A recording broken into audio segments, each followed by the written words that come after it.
Hello and welcome to Soccer Brothers. I'm Nihal Qatar. As always, I'm joined by my brother Sahil. Sahil, what's up, man? Not too much. I'm excited to get back into things. It's been a while since we were talking soccer on a podcast. It has been a long time. It's been about 5 years since we've last recorded an episode of this podcast. We started this podcast 11 years ago because we love soccer. We're brothers who love soccer. Our first stint as the Soccer Brothers podcast was a lot of fun. I like to think it was successful. We had a lot of great guests on, including Landon Donovan and Phil Shane, Ian Joy. Those are all still available, so if you're new to the podcast, make sure you go check those out. We did a basketball podcast called Clear Out for a little while, but we're back to soccer, and I think part of the reason we're back to soccer is because in the last year, we have really fallen back in love with the sport, and the World Cup is just an exclamation point on that, fall back into love, that slide back or whatever they call it, and How I Met Your Mother. And we're just so excited to be here again to talk about the beautiful game. Because to me, it's the greatest sport in the world, and the World Cup is the best thing that humans have ever created. I know that's a little bit hyperbolic. Maybe it's not better than a toilet, but it's I think the greatest thing that we've created in terms of culture. And this World Cup was no different. It was the biggest World Cup in the history of soccer. 48 teams, 3 different countries. It was filled with some phenomenal soccer from young and uprising stars. We had Mbappe come out for his 3rd World Cup and be absolutely incredible again. We saw probably the finale of 2 of the greatest of all time in Messi and Ronaldo, and Messi still looked incredible, of course, to the final. And ultimately, Spain won today as we sit here and record. I do want to say this is I think this episode of the podcast is going to be a little bit more stripped down. It's like an unplugged version of a podcast. Our episodes will be a little bit more well prepared for, I would say. Part of that is me talking for 2 straight minutes right now. That's not how it's usually going to be either. But we wanted to just get our first episode back out there and talk about what an incredible World Cup this was. It was beautiful. It was controversial. It was annoying at times, but ultimately it was maybe the most fun I've had ever watching sports. Yeah, the most. I mean, it was a little over a month, so the most fun 5-week stretch of watching sports in my life. I think it was some of the most detached from reality. I told one of our friends recently that I felt from the rest of life. It really was. I mean, I don't want to say an escape, and I think there are ways that you can call it an escape because it lets us forget about some of the tragedies going on in the world, some of the injustices and all the bad things, all the evil that happens in our world. It let us stop thinking about it, but it's so much more than an escape because it's not just an escape of negative things. It's about also finding passion in the people around you, in the different cultures of the world. I think I don't really get, it's a little bit corny and overplayed, but like, I don't really get tired of this idea that, soccer is this universal language, right? Mm-hmm. That so many things can be said on the pitch without being spoken. Yeah. And I think that's such a beautiful thing. I think the 2 things that really can have the power to unite humans in such a profound way are sport and music, and for different reasons, but I think there's something just so kind of ineffably beautiful about those 2.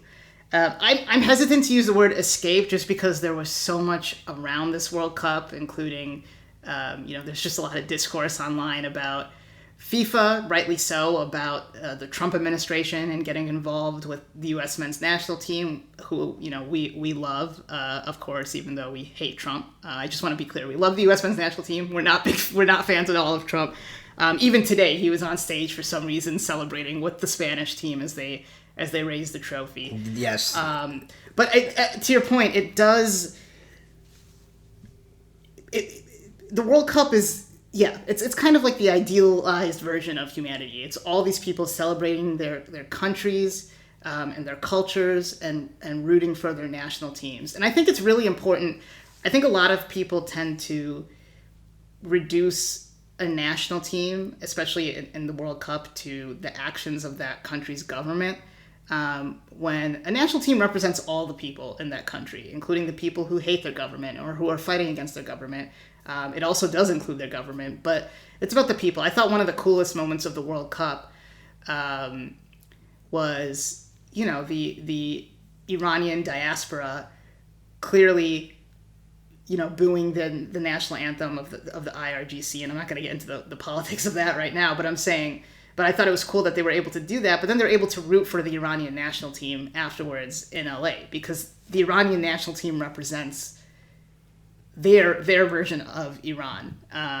So I find that really awesome about international soccer. And I kind of wrote an article about this. I'm going to plug my own Substack here. Nihal, you can just search Nihal Qatar Substack. And I wrote an article about why I love the U.S. men's national team, despite my disdain for our government right now. And it kind of gets into that a little bit. I don't want to belabor that point too long, but right. It's you're right. I should clarify. It's not an escape in the sense that sports, politics, systems of power, all of these things are like inextricably linked. But I like what you said, kind of representing something bigger, trying to reach an idealized state, and you mentioned this in your piece as well, like you said, but. So yeah, I mean, certainly, I think just from a practical perspective, though, it did allow me to be happier and not think about the bad things that are happening in the world as much. Which it's a selfish thing, a thought, a little bit. It's a little bit, but at the same time, I think we all just sometimes might need a little bit more positivity. Yeah, absolutely. I mean, I deleted Twitter for this World Cup, and it was probably the best decision I've ever made. I was just engrossed in the soccer. We, of course, had the tremendous privilege of spending 2 weeks on the West Coast, going to 4 matches, including all the U.S. men's national team group stage matches, and Belgium versus Egypt in Seattle. I mean, we'll remember that forever. Being around other U.S. men's national team fans and just other people watching the World Cup out there on the West Coast was phenomenal. I think the way America... this country took to this World Cup, I think is what we had been hoping for since the moment we knew there would be another World Cup in the United States and in North America. I mean, people got really invested in the U.S. men's national team. I think more people than ever were talking about soccer and talking about the World Cup. And that's partially why we're back as well, is we want to be... I think people might have watched this World Cup and be like, okay, I really want to get into soccer now, or I want to learn more about soccer, but I don't know where to go or what to do. There will be times during this upcoming club season where we maybe get a little bit deeper into the tactics of the game and whatnot, but we think we can be a really nice entry point into soccer, into not only the sport that's being played right now, but also the history of the sport, the context in which these teams exist. We love all of that. So we're really excited to share the beautiful game with America now. And, if you're listening from outside of America, that's awesome too. In the past, we've had fans from all over the world, in England, in Slovenia, in Australia. So, we welcome everyone, but I just want to say, if you are an American who this World Cup was your first real taste of soccer, it just gets better from here. Our first taste of soccer wasn't our first real taste. It was at the 2010 World Cup in South Africa. We were not there, but watching that tournament really made me fall in love with soccer. It maybe took you a year or two to really get into it after that. I definitely had fallen in love with the World Cup in 2010, but maybe not quite soccer. Which you were 9 years old. A while. But that's what, it made me so happy to kind of see our younger relatives and cousins and family members, experience their first World Cup that they're going to remember and ask us questions. And, I think that, to your point, it's we love this game and we want to share it with as many people as possible, help explain it, because there is a bit, there's a bit of a learning curve with some of the way these systems work, the way the club systems work, and international soccer and FIFA, and it all can be a bit overwhelming, honestly, to learn at first. So while we do want to talk about all the, relevant systems and tactics and players and everything, we also want to make it this podcast accessible to people who are just getting into soccer. 100%. All right, so let's talk about the World Cup. Like I said, we started with 48 teams. We ended with Spain defeating Argentina in the World Cup final today. Ferran Torres scores in extra time. Argentina doesn't even get a shot on target until midway through extra time. Your initial thoughts on Spain being the World Cup champions? I think they were the best team at the tournament. The way they absolutely controlled games. And I think I had a good feel on how this match was going to go. I think it went even more exaggerated than I had predicted. But yeah, I mean, I think the best way to take Argentina out of what they want to do is just, I mean, it seems simple to say, but it's just not let them get the ball. Mm-hmm. What England did was they took the lead. They went into a way more defensive shape. They brought on defensive players. You cannot do that, play a low block, a low defensive line of confrontation against Argentina and expect Lionel Messi to not carve you up. Mm-hmm. So Messi, I feel like in regulation, he had a few touches, but like hardly was he ever facing goal and actually had space to progress the ball, pick out a pass, get a shot on target. And Spain just excellently controlled the pace of the game with that exceptional midfield of Fabian Ruiz, Rodri, and Dani Olmo. Were able to just really control the game, and it was phenomenal. Pau Cubarsí, I can't say enough positive things about him at this tournament. I always thought he's been an underrated player. He's asked to do some very difficult things at his club, Barcelona, but I thought he was just tremendous throughout this tournament. And not only his physical tools, but he's just such a reliable passer of the ball and always in the right spots. I think he deservingly won the Best Young Player award at this tournament. Yeah. So yeah, Spain deserving winners of the game, deserving winners of the tournament. They took down two heavyweights in France and Argentina. And Portugal. I mean, Portugal's no slouch either. Yeah, Portugal's very good. And Belgium. Honestly, they had lots of talent. Yeah. They played lots of talent. If you put some of the best players that they eliminated in a list, there would be some great names on that list. So yeah, I'm happy for Spain. It's cool to see that they're the reigning women's and men's champions of the World Cup. That's the first time that's ever happened, and both teams kind of have similar play styles. It's all about the team. It's all about possession. It's all about making one-touch passes and not the flashiest team, but a very effective team. Yeah, well, the Spanish women team's incredible, and next summer we'll be able to see them in the World Cup try to defend their title. But I had a friend text me before the tournament, and they were asking. I mean, they were asking about betting, but they were like, what team, like gun to your head, what team would you put your money on to win the World Cup? And I said Spain. Spain would be my choice, and it's the reason why there's a reason why they were one of the odds-on favorites. I think people lost a little bit of, people were a little nervous after the group stage when Cape Verde played them really well, and also just looking at what their path to a World Cup title would be in the knockouts. And I think only one multi-goal performance, in the group stage. Yeah, right. They just didn't look that great in the attack, and I think. They do have some. I mean, they won the World Cup, so it doesn't matter. But they could use like a real striker. They could use a healthy Nico Williams on the left wing. Alex Baena, I think, did very well on the left there this tournament. And for people who don't know, Lamine was coming off a serious knee injury coming into the World Cup, and he was not. He was still really great in this World Cup, but clearly dealing with something, especially in the early rounds. Well, yeah, he didn't even play in the first game. He didn't play at all. Yeah, so I think it was a hamstring, but. Regardless, he had a leg injury. Yeah. It doesn't really matter. Leg. And actually, that's So yeah, I think, and then just seeing how well France was playing, even though there were signs against like Paraguay that couldn't really break down the team. People just saw France and how well they were playing and how potent their attack was, and thought they would be the ones to beat Spain. But I do think. This tournament is just a really great example of why midfield, in my opinion, is kind of the most predictive aspect of soccer. especially when you're talking about teams that are relatively equal.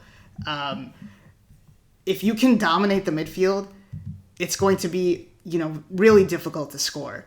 And we've had, and I think ultimately that's why the World Cup has never really had too many upsets, is because of that concept. I mean, Greece won the Euros in 2004 as a counter-attacking team. There have been quote-unquote counter-attacking teams at the World Cup to do very well. But having a good midfield is just absolutely essential. Argentina has a really good midfield, and they had a great midfield at the last World Cup.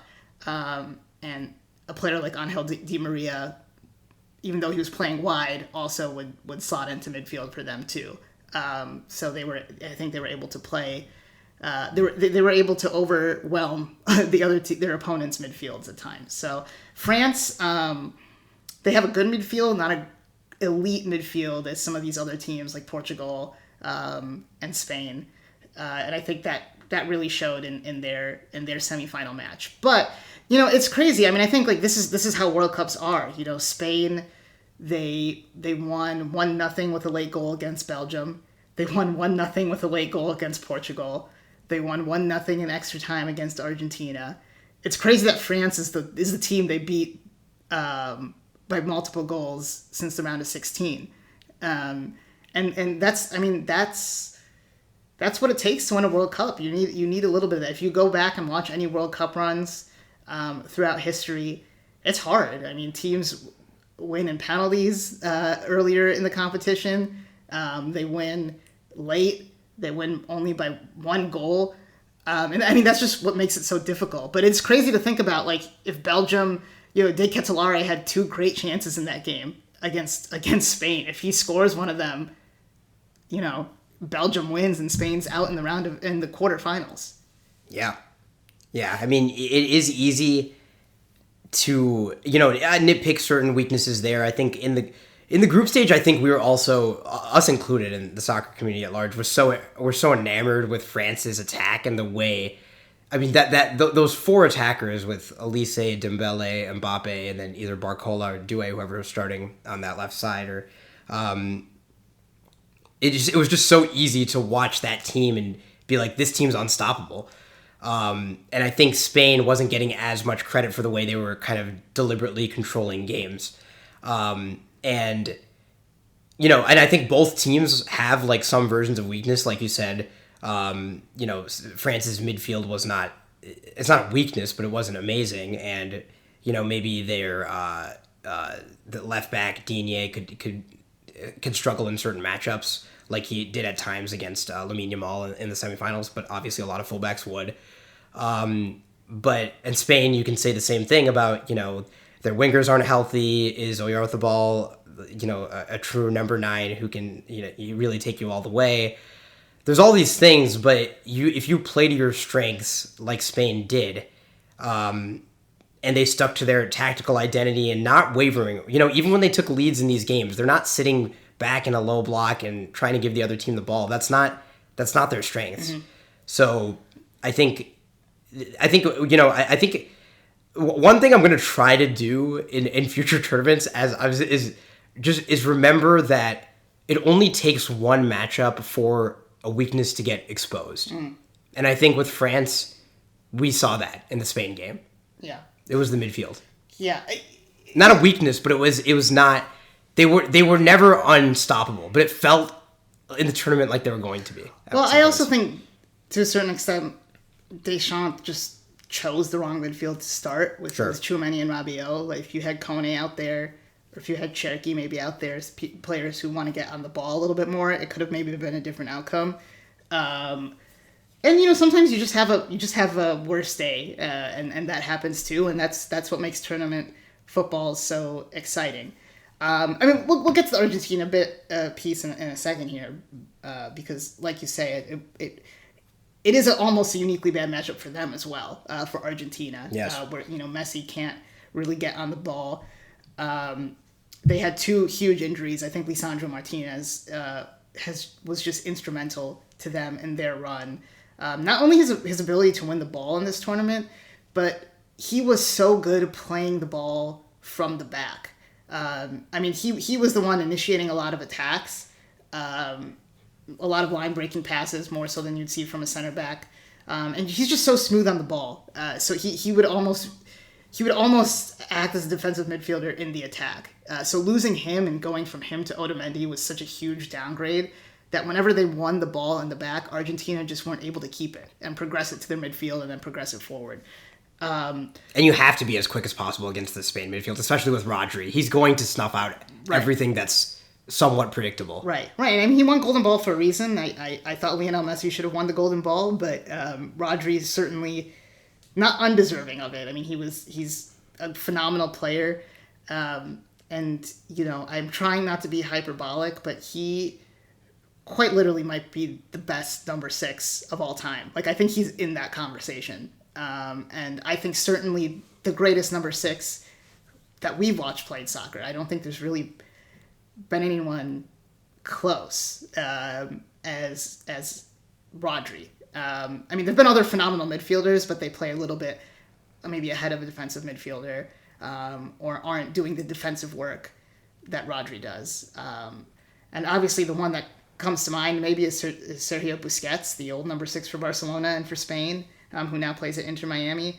But I don't think he was really anywhere near as good as Rodri. Rodri is just maybe a little bit more of a progressive player. Is it more of a progressive player too? Because he needs to be. Busquets had Iniesta and Xavi. He just needed to get the ball to. But I mean, he's an absolutely phenomenal. And then player. another guy who would sometimes pick up the ball deeper too. Well, I'm talking about for Spain. But yes. Yeah. I was thinking about Barcelona. I know. Yeah, Messi was there as well. I want to give. I think maybe the most surprising player for me in this World Cup was Pedro Porro. He was. I mean, I remember thinking early on in this tournament, why is he playing so well? Like, he's a good fullback for Tottenham Hotspur in the English Premier League. But I don't think I've never really been that impressed with him. But he is a international tournament fullback. He can get forward. He's energetic. He can defend when he needs to. And, you know, I look at Pedro Porro and I'm like, oh, you know, Argentina's kind of missing a player like that. Montiel and Molina don't quite get it done. Like, if England had a fullback on the right there, like Pedro Porro, instead of putting Kwanzaa out there or Konsa out there or whoever they were putting out there at right back. And I think he really did a lot for this Spanish team, getting forward, overlapping with Lamine Yamal, and also being able just to, you know, hold down Spain's right side there defensively. He's not, you know, I was telling you before the podcast, I just quickly wrote down my best 11 for this tournament. He's not in my best 11, but it was between him and the person I put in there, and I couldn't decide who. But I just wanted to give a little bit of a shout out to Pedro Porro, because I feel like he wasn't really talked about a lot either. I'd have to look at his advanced stats and see, you know, what he did. But I think he had two goals in this tournament, at least one. Maybe he had one in a previous tournament, but he had a crucial goal in this tournament as well. Yeah, he was excellent starting over a very good right back in Marcus Llorente. Yeah. As well. I think another key element of what Luis de la Fuente did for the Spain side was Alex Baena, who I was a little bit skeptical of at first, but I think having a winger who could often play as a fourth central midfielder or a third midfielder when Olmo wants to get into a different space, Danny Olmo does, it really allowed them to play to their strengths and just completely dictate games from the middle of the pitch. And he's excellent on set pieces as well. He's not the fastest winger. He's not the most explosive. He's not going to have the most goals, definitely. But he can play a great ball and is great, I think, for the tempo that Spain play at and getting numbers in the middle of the park. So I thought he was very impressive in this tournament as well. I mean, only one goal and one assist in this tournament, but he's a really good player. There's a reason why Atletico Madrid bought him from Villarreal this past year. He was incredible in that one season for Girona when Girona did very well a couple of years ago. Oh, I forgot he was on Girona that season. Okay. Yeah, and so he's a really good player, and he was really playing out of necessity because of Nico Williams' injury. They had Ferran Torres. I think early in the tournament they were kind of deciding who they wanted out there on the left. If they wanted Ferran Torres to start out there or for Baena, and Baena ended up being the better option for exactly the reasons you were saying. So, he was impressive as well. There's a lot has been made about the image of a 20-year-old Lionel Messi giving an infant Lamine Yamal a bath many years ago. Event, 19 years ago. That's incredible. An incredible story. You should go check it out if you haven't seen that. It doesn't even really seem real. But one of the reasons why Spain has become a powerhouse is because of La Masia, Barcelona's academy. It's where players like Pedri, Lamine Yamal, Pau Cubarsí, Ferran Torres have all come through. And really an impetus for this current iteration of Barcelona youngsters, Gavi too, who was also on the team. Weirdly number 9. That always throws me off for Spain. And one of the reasons why that, some of these players were inspired to join the academy and play the way they do were those great Barcelona teams in the late aughts and in the early 2010s, and Lionel Messi. Obviously, you had Iniesta and Xavi on those teams. Cesc Fabregas came through that system as well. But I don't think it can be understated the effect that Lionel Messi has had on Argentinian soccer, world soccer, and also specifically Spanish soccer. I think all these guys, their idol is Lionel Messi. There's a reason why Lamine Yamal wore 19 and now he wears number 10 for Barcelona. Pedri idolized Messi. Pau Cubarsí idolized Messi. He was the one bringing trophies to Barcelona. He was the best player in the world.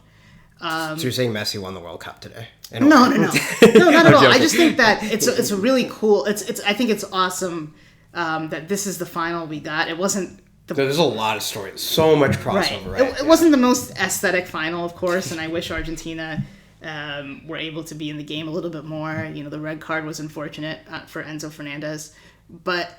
Well, one thing I was thinking about just now.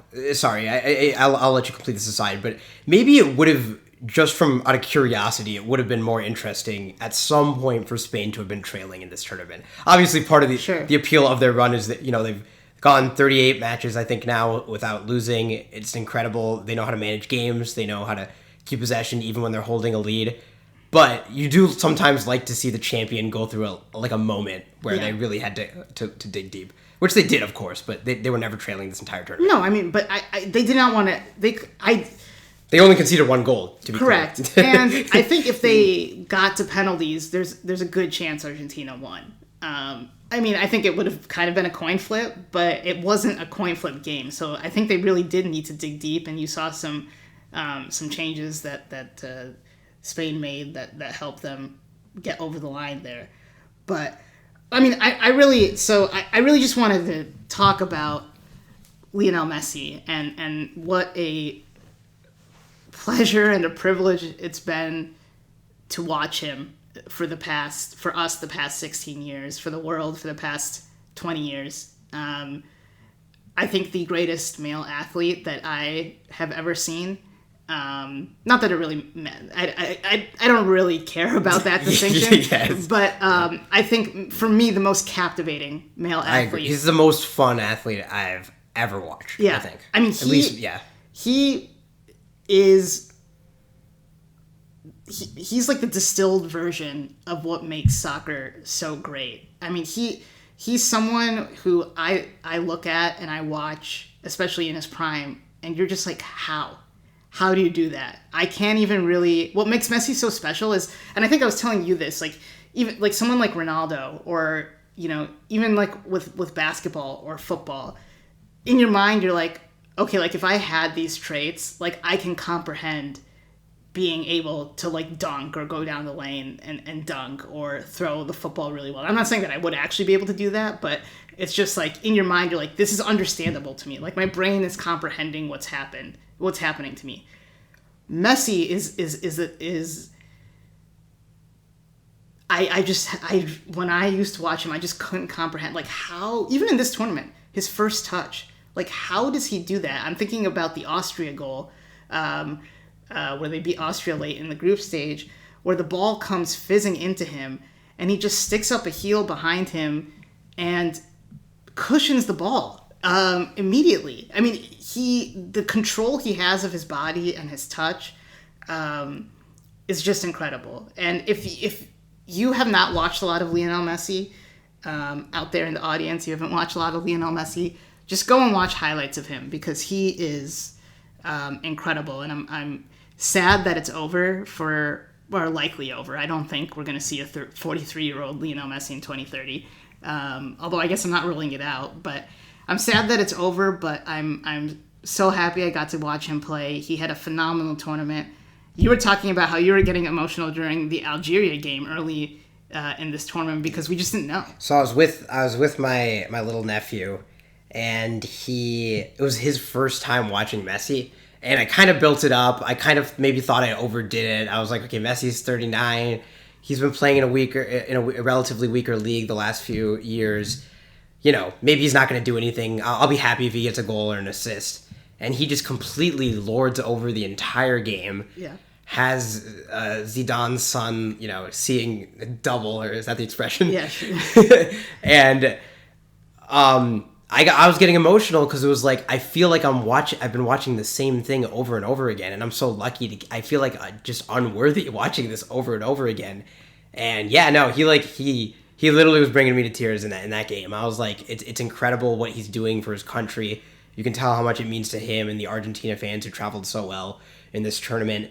And he is one of one. He is his touch, his passing, his vision, his anticipation of what the defenders are going to do. He's just, we have to cherish these moments. And, it's a shame that he won't be on a stage this big again, likely, and even if he is, I don't think it's realistic to expect that he could play at this level. But what a tournament for Lionel Messi, the best player in the tournament, the most irreplaceable player in the tournament, just showing us, making us feel like kids all over again, when we started watching him. Yeah, absolutely incredible. So glad he was able to win 4 years ago. So it didn't hurt as much for me personally that he didn't win this time. But I love the Spanish team, and they were deserving winners. Any other final thoughts on these two teams, Spain and France, in the final, before we get into some other World Cup stuff? I thought maybe this is a bit more minute, but I thought I did expect Lautaro Martinez to come on in this game at some point. I just think it could have given them a different look to vertically stretch. If you're going to have short stints of possession, and you just need to boot the ball or get the ball forward, I think it would have made a difference. I know the injuries and the red card. I just would have liked to see him get on somehow. Yeah, I think Scaloni, Argentina's manager, has done an absolutely phenomenal job with this team. They've punched above their weight. You could argue they did 4 years ago, too, when they won the World Cup, that they were punching above their weight. I do think he maybe got it a little wrong today.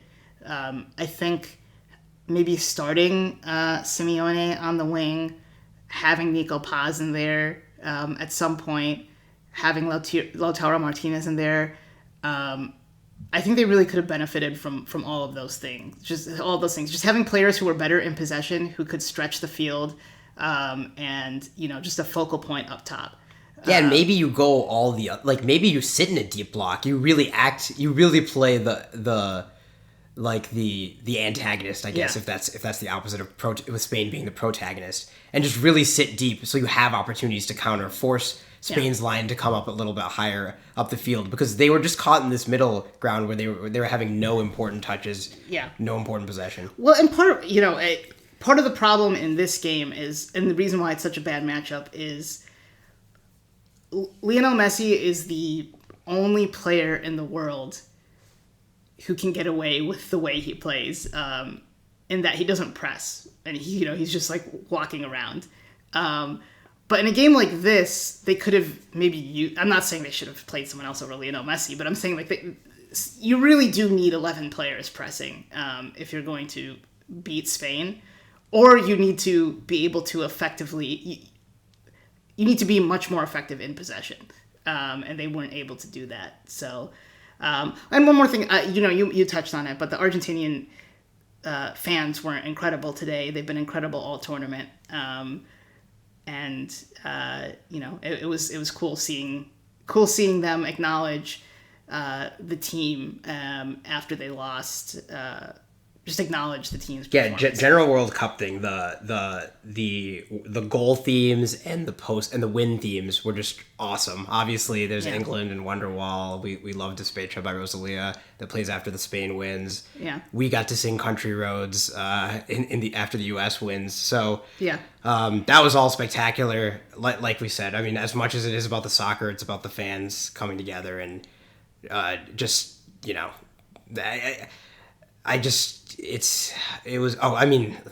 Norway fans were just incredible at this tournament. Yeah.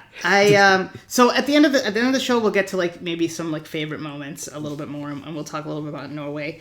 Now I want to give you my World Cup best 11. We'll also talk about the U.S. men's national team in a bit too. We're coming up on 36 minutes, so we don't want to get too far. I really didn't want to have to do that today, but we should. We should touch on the U.S. because we also should talk about our like on the ground experience at the World Cup a little bit too. That's true. So this is my, and I kind of did two teams because I don't know, I had such a hard time. So up top, I'm going to start up top just because I think there's going to be no disagreements here. I have Mbappe, Haaland, and Messi. That's my front three. Yes. And I'm not really playing them in position. Mbappe kind of plays all over, but those are the three I need. There's really no other. There's no disagreement there. If you were just doing the group stage, then Harry Kane would have an argument, but sure, he was not strong in the knockout rounds generally. Yeah. Partially due to tactics. Well, I mean, and Haaland he just wasn't better than Erling Haaland. No, he wasn't. Yeah. My midfield is Jude Bellingham, Rodri, and Michael Olise. Yeah. Okay. I mean, I like it. I think all those players are deserving. Elise put in there because he had the most assists in the tournament. He did. So I was a bit disappointed with him in the Spain game, but for sure. That's fine. You're gonna have. He did have an excellent group stage, and he was electric to watch. Well, and Elise's not really like a midfielder, but he was playing attacking midfield for France when they were at their best. Okay, left back I have Cucurella. Agreed. At right back, I have... Although Nuno Mendes was incredible. He didn't play as many games. But... He was. At right back, I have Hakimi, just over Pedro Porro, just because I thought Hakimi was just incredible in the Netherlands match. And during the group stage against Brazil, I think he's the only player that really kind of neutralized Vini a little bit. Vinicius, I thought, had an excellent tournament, too. Pedro... It was between him and Pedro Porro. I had a hard time deciding between those two. I decided to give it to Hakimi. I think Hakimi, that's probably the right answer. Yeah, I just wanted to give him a little more.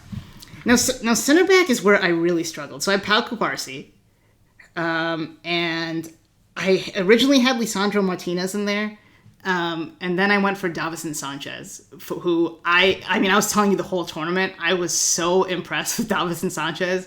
I thought he was absolutely incredible for Colombia, and he's the reason why Colombia didn't concede many goals. Unfortunately, they couldn't score. But, I thought he was incredible in this tournament and turned back the clock a little bit. He plays at Galatasaray right now. He used to play for Tottenham Hotspur as well. And that's a fun shout-out. I think I would probably still go William Saliba. You go Saliba over Martinez too? Yeah, I think that's fair. Yeah. I think so. I think he would be in my final. But, remember France before that game before Saliba got hurt. He left the game. Yeah, basically. Yeah. They didn't trail in the knockouts at all. Yeah. So originally I had Saliba. I erased Saliba because I put Martinez in there. And then I put Davinson Sanchez. I also just wanted I didn't want it to be all France. Yeah, that's true. Yeah, all semifinals, And then my goalkeeper was Orlando Gil from Paraguay. I thought he was amazing. I think he's the next big thing. I think someone should buy him, and he has all the signs of a really good keeper. He had great command of his box. It's not just the penalty shootout against Germany, but that was so cool to see him make those great saves. But the command of his box, his reaction time, the way he was able to organize the defense, I think he's going to be a really great goalkeeper. And I just didn't think there was any like standout goalkeeping performances in this World Cup, like just throughout the tournament. I thought Jordan Pickford was very good at times. Vozinha, obviously, for Cape Verde, everyone fell in love with him, and he was awesome. I think it's Hassan is his name for Egypt. I thought he was very good. Yeah. I have Kobel on my second team because I thought he had a really good World Cup. So I have a second team too. If you want to hear that. Yeah, I was a little disappointed with some of the like Allison and Courtois. They weren't that. It's not always with goalkeeping. It's so hard because like maybe they just didn't have that many opportunities to make 50-50 saves. For sure. Yeah. For sure. Agreed. Okay. So so the only real Saliba over Davinson Sanchez is your. That's my only real gripe. Okay. Yeah, I probably would maybe put Declan Rice in over Elise. Interesting. Maybe. Really? Yeah. I thought he was pretty phenomenal. I thought for England, I had Elliot. I thought Elliot Anderson had a better tournament than Declan Yeah. Rice. No, honestly, I was either gonna say Anderson or I think either one of those. I mean, it just feels kind of wrong. Well, you're playing with a 10, and Elise is the 10. Actually, yeah, and I have Jude in there too. Yeah, but Jude was playing the 10. No, I know. Yeah, no, so it's not literal. Funnily enough, I did not have Rice. I did not have Rice nor Anderson in my second team just because I wanted to have a little bit more fun with it. So you did have a second team. I did have a second team, but I didn't include either of those players. You should have done a Vibes 11. Well, it's kind of a Vibes 11. So this is a 4-4. This is a 4-4-2. I'll start from the back this time. I had Kobel in goal. I had Pedro Porro at right back.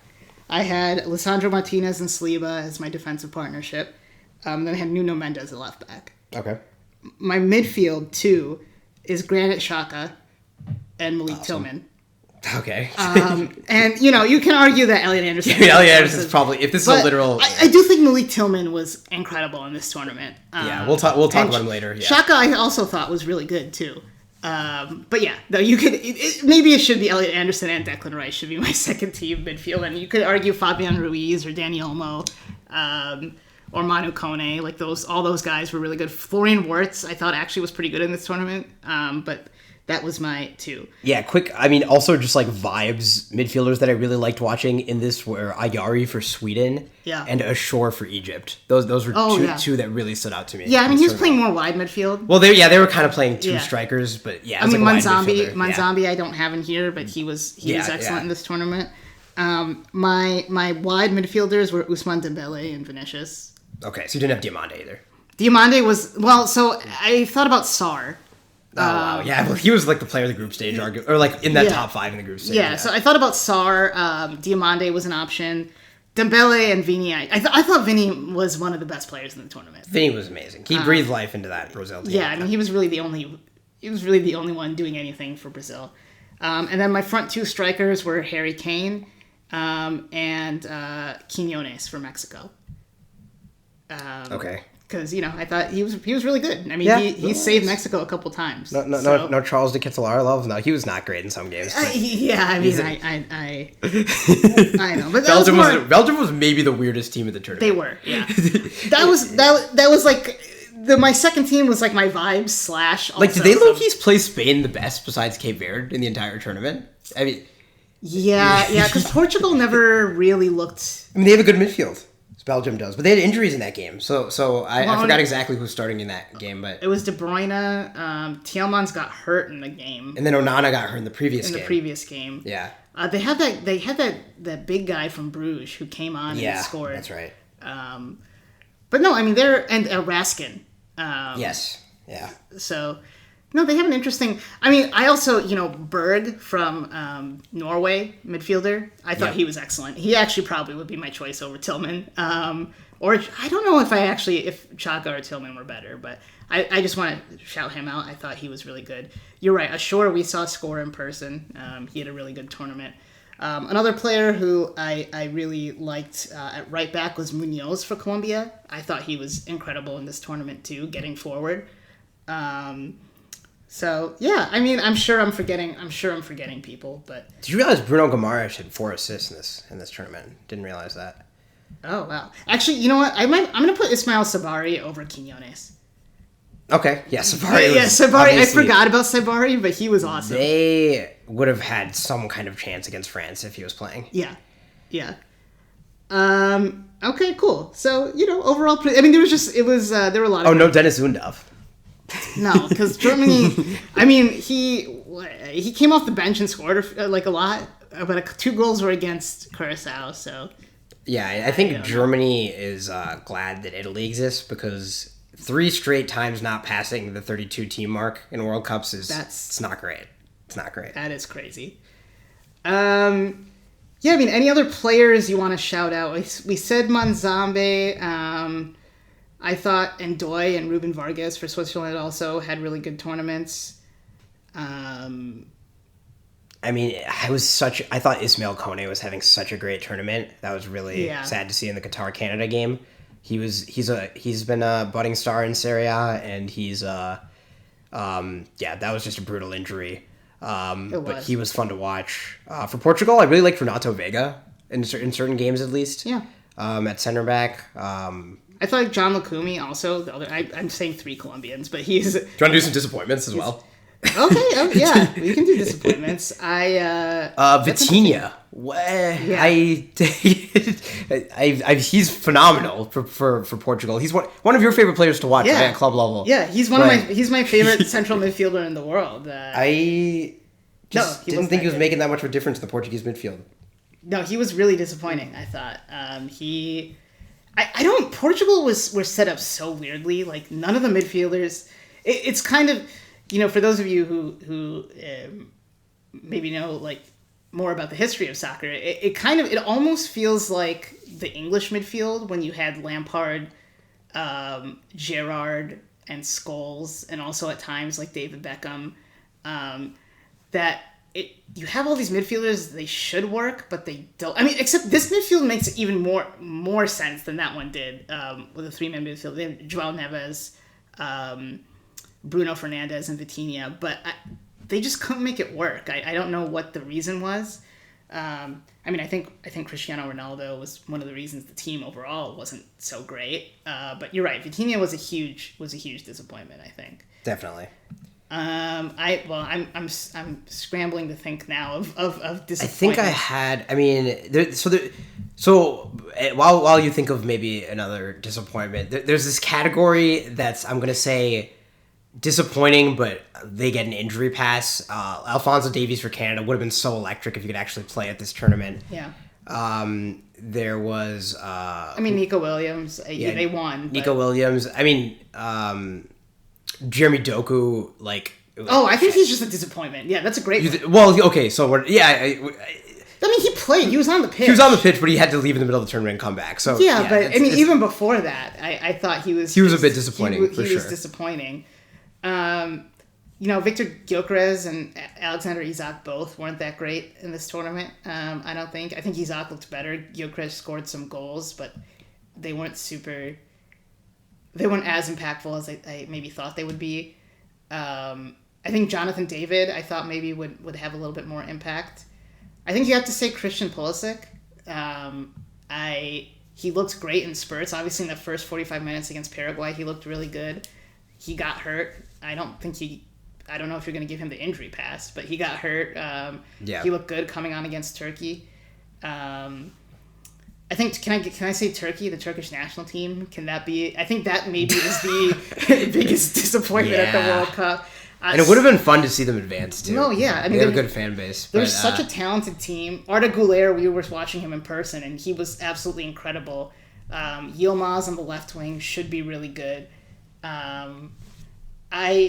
Baffling how bad that team was. Like Germany and Turkey both. That felt it's those beautiful moments that when we get super technical about the sport and talk about the tactics, you can just tell when players can feel this weight around them. Yeah. They feel like they're either passing too much or just taking long shots that they do not need to be taking, and it resulted in the 2 competitive games that Turkey played it looked like a psychological experiment, what was going on out there with these talented players.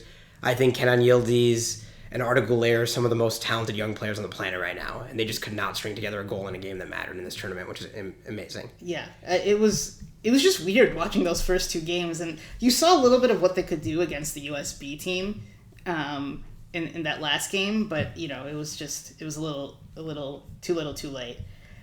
Germany also just another disappointing team. There's not really a player that I can point to that I was like super disappointed. Injury clause maybe. He came back in December, but Musiala, man, I really want him to get back to his old form. Actually, yeah, you're right. Musiala was disappointing. He just doesn't look the same. I'm not even sure if he played against Paraguay or he started. No, he did. Okay, he did. He started, yeah. No, he just wasn't the same. I thought Leroy Sané wasn't that great in this tournament for Germany. Havertz actually was decent. I thought Wirtz was actually decent too, but maybe you would say they should have done a little bit more than they ended up doing for those teams. Portugal, it's hard to say disappointing just because you said Vitinha, but like as a team overall, because they lost to Spain in the round of 16, and that's just such a tough matchup. I think Julian Alvarez. I was thinking him, but that felt a little bit harsh. Yeah, because he also was hurt. He did score a great goal against Switzerland, but he never looked like Julian Alvarez when he was out there. I think everyone on Argentina is so happy to just support Messi. No, and Messi's like no one. So I think he played. He was pressed hard. I think he was good defensively, but yeah, he's so talented that I would have liked him to rack up a few more goal contributions. Yeah, but I have two more. And actually, they played against each other in the round of 32. But I would say Antoine Semenyo just never really. I know Ghana's not great, but like he just never got on the ball and imposed himself on a game against weak opponents. I mean, he was just out there on the right at times. He looked a little bit better when he was playing through the center, but I don't know. He's such a good player. He plays for Manchester City. Such a good player. But he just didn't do anything in this tournament, in a tournament where Ghana advanced, which is the other baffling thing. Like, how did Ghana advance with They Semenyo beat Panama, and who did they tie in the group stage in that last match again? I can't remember off the top of my head, but we talked about that Ghana Panama game. That's right. That's right. I don't think I actually caught that game for whatever reason, or maybe I caught the ending. But so that obviously that's impressive to hold on England to 0-0 draw, right? Yes. Yeah. So again, they scored maybe one goal in the cold group stage. I don't remember. I think 2 goals. They tied. They beat Panama 1-0, and I believe they scored a goal against Croatia. They lost 2-1 against Croatia. Okay. So that sounds right. yeah. So yeah, but not that was Ghana was maybe the hardest watch out of all the at least all the teams that made the round of 32. Yeah. No, yeah. Semenyo for me, and then also I think Luis Diaz was a little bit disappointing for me. I definitely agree with that, actually. He, phenomenal player. Early in the tournament, it looked like he was going to be super dynamic, but when Colombia needed him, he didn't really, again, just another player who didn't really impose his will on a game in a way in which you think he would. And he had plenty of opportunity to, where he was isolated on the wing against Switzerland and against Ghana. Where he wasn't able to execute. I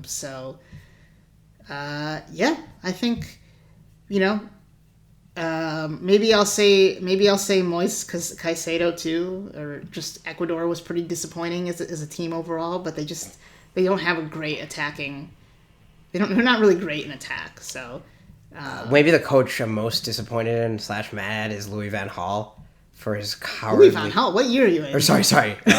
Eric Ten Hag. Wait, no. I'm just saying Dutch coach. Right, yeah. Ronald Koeman. Ronald Koeman. We could edit that out. No, we're not editing out. This is unplugged. No. There's going to be 0 edits. There's 0 edits in this show. Ronald Koeman. Such a talented Dutch team. And they chose to try to play for penalties. They play like cowards. That was just disgusting. I think ultimately, I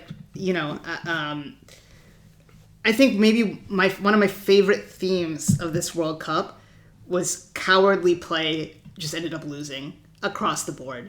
England lost to Argentina. Argentina lost to Spain. Netherlands lost to Morocco. You just can't play like that. England did beat Mexico, but they were down a man, so I'll give them a pass on that one. But I hate when teams play like that, and I'm glad. I think just teams need to be more nuanced about how they do it and why they're doing it. 100%. Just the automatic fixation of taking a lead and then completely sitting the deepest you can just doesn't make sense to me, and teams do it too much. I agree with that. But would you? But at the same time, would you also agree that this is? I think this was the most tactically interesting World Cup we've experienced. There was just more diverse and well-trained tactical play. I think so. Than I think I've ever maybe the seen. extra game, maybe in the group stage. Maybe I think maybe the Nations League stuff actually helps a little bit. Yeah. When you have more competitive matches throughout the year. I don't really know what it, or these teams are hiring club managers now rather than just some random guy from their own country that's leading their team. In the past, like so many countries, and countries still do this, but they would just hire, just some coach from their local league who has.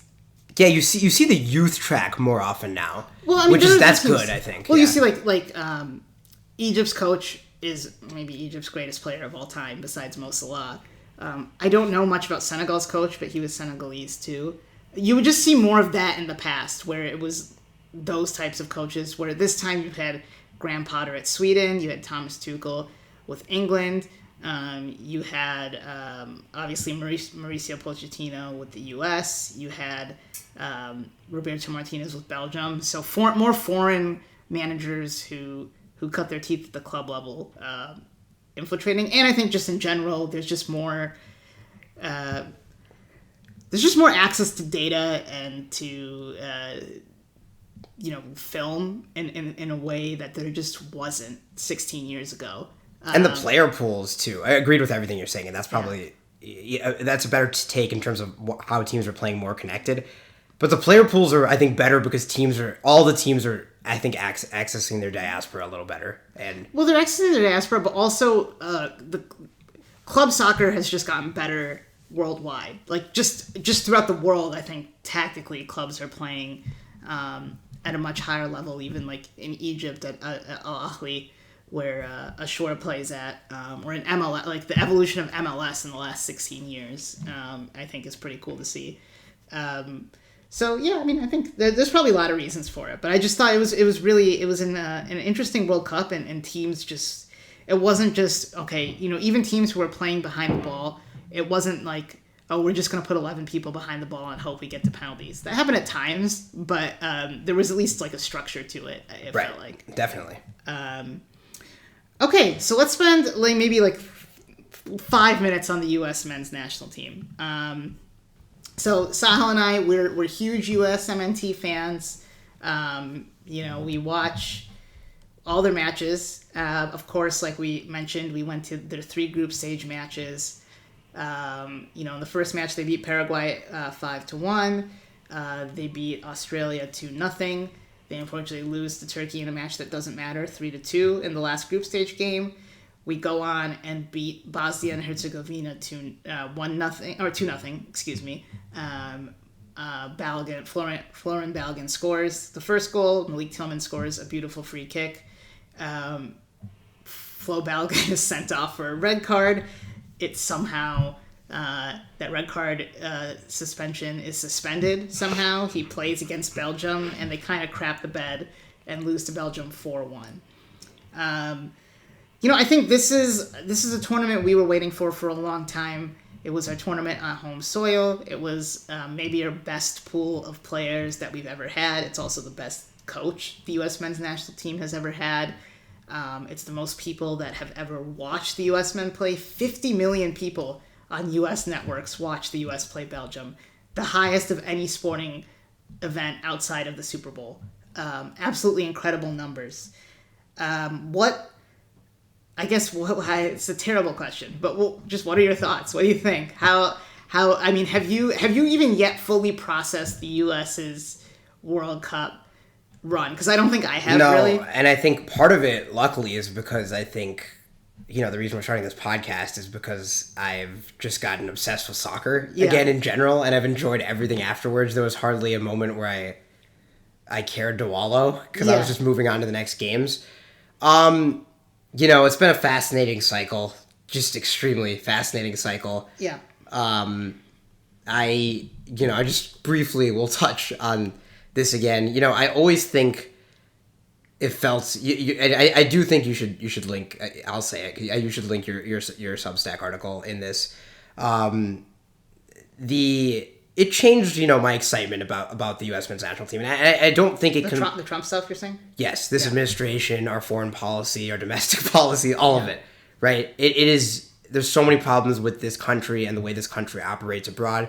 It's been true always, but also especially in this administration. The treatment of the Iranian national team. Yes. The Iraq national team. Yes.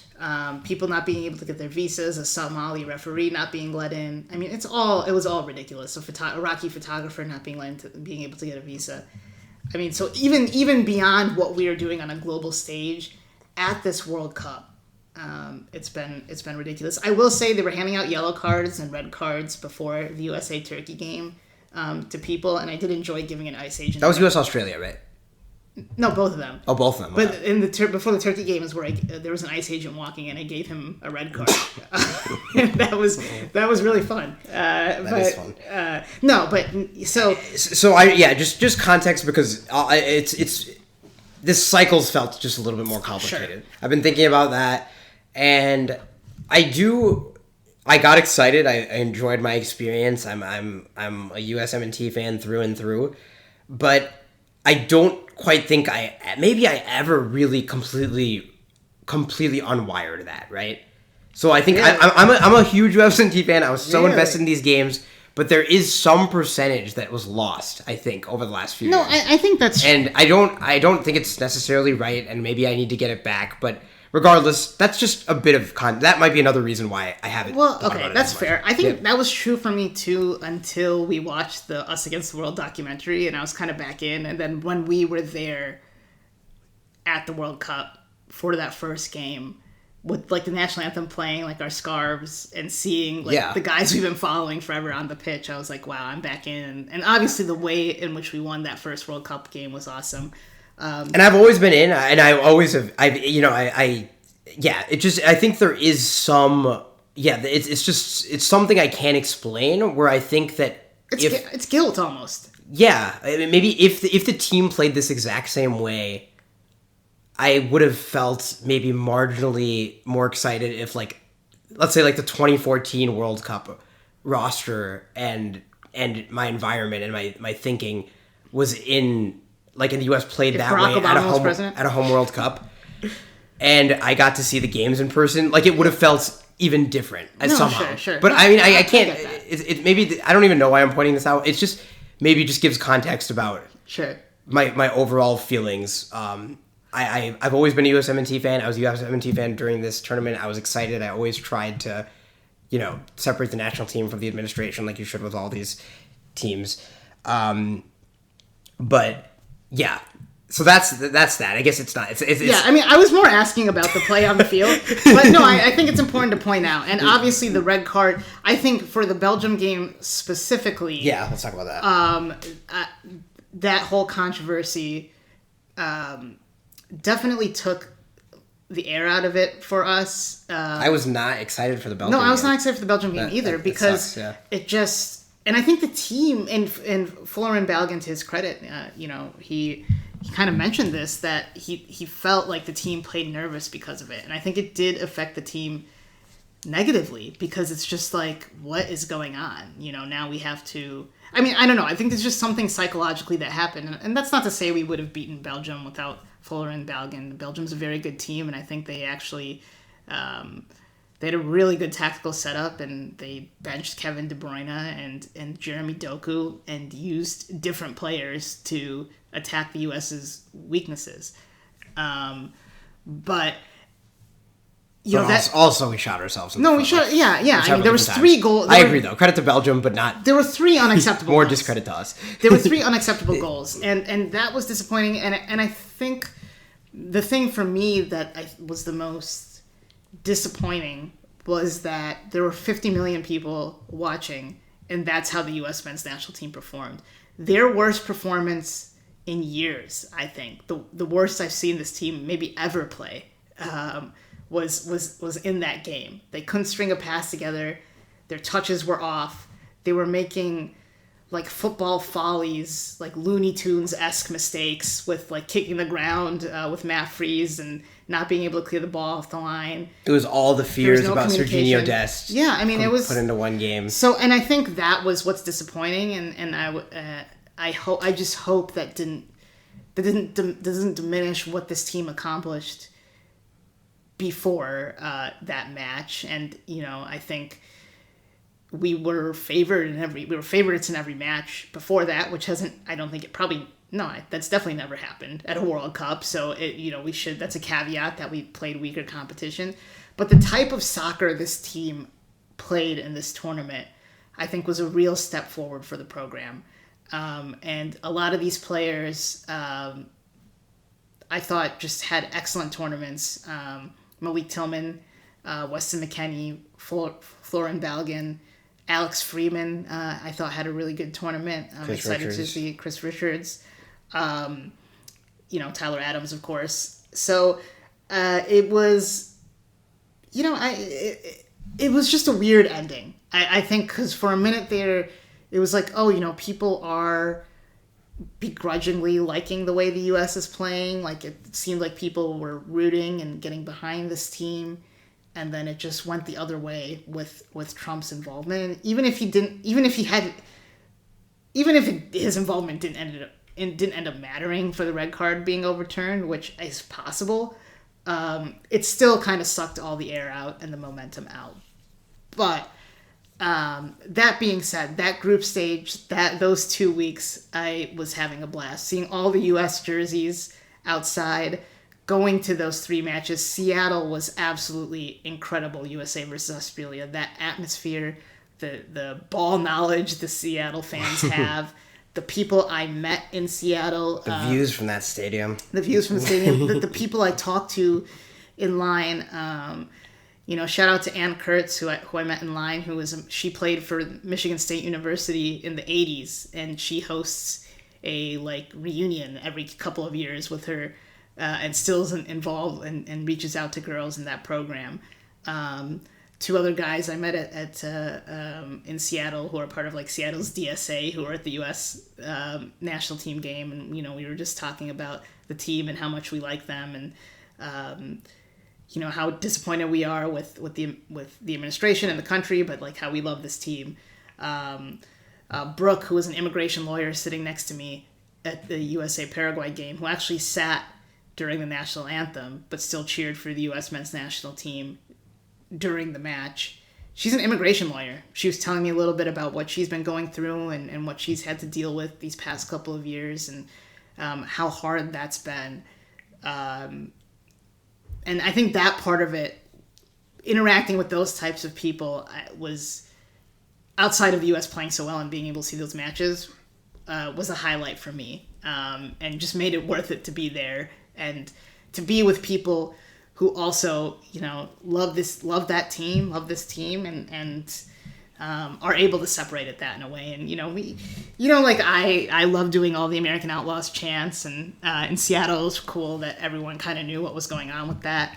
And, if you out there, listener, if you're out there and this was your first time watching the U.S. men's national team, you should stick around. I think we'll last time we did this podcast, the U.S. MNT was our focus, I would say, as a podcast.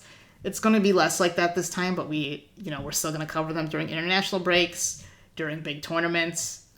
So, we'll be covering them too. We love watching Americans in Europe. They're doing really well right now. So that'll be a part of our podcast, but not the sole thing. The podcast going forward will just be more of a general love for soccer. And of course, we have the U.S. women's national team. Like I said before, we have a Women's World Cup coming up next year in Brazil, and we'll cover that team as well. Any final thoughts? Any on the field thoughts? I should get to some more on the field thoughts. Yeah. Because honestly, I think on the field, I think I might be more glass half full than a lot of U.S. fans. Listen, we had a really bad game. We completely, just no-showed for a game. And, the factors are what the factors are. But we It like you said, it's not great that 50 million people in the United States saw that performance, but I think that this was a successful World Cup for the U.S. men's national team. I think that they played more expansive soccer than they ever had at a World Cup. I think we got more eyes viewing soccer. We got 5 home games where entire cities got excited and the entire country got excited. The U.S.-Paraguay game that we saw with our parents, that first half was just like, what is happening? I was like, I have never seen... I went into the game being a little bit... I was a little bit weary.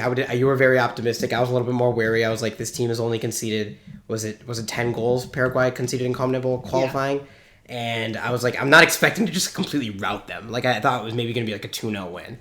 So for us to score 4 goals and 3 goals before the half, that beautiful Gio Reyna Travella, that awesome third goal by Balogun right before halftime, assisted by Malik Tillman, I believe. It's just incredible. One of probably my favorite half I've ever watched of soccer in person.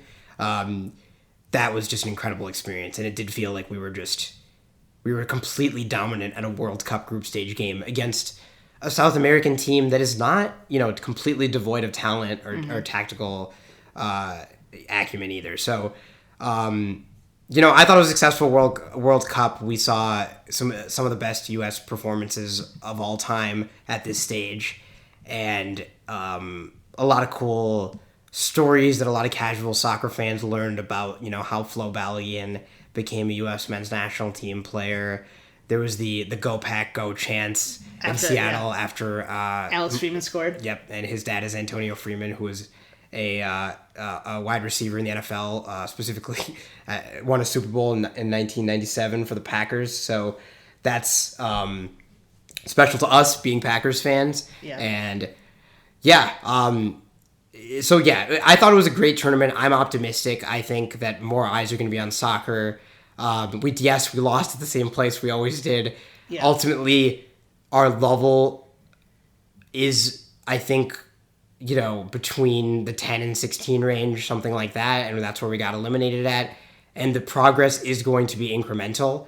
And if we want to see us win a World Cup, I think someday in our lifetimes, we're going to have a little bit of luck and some incremental progress. Well, no, of course, yeah. I mean, that's, winning a World Cup, it's obviously not easy. Countries like the Netherlands have never won, Mexico, Colombia, countries that are soccer crazy have never won. And what I hope for is that this is I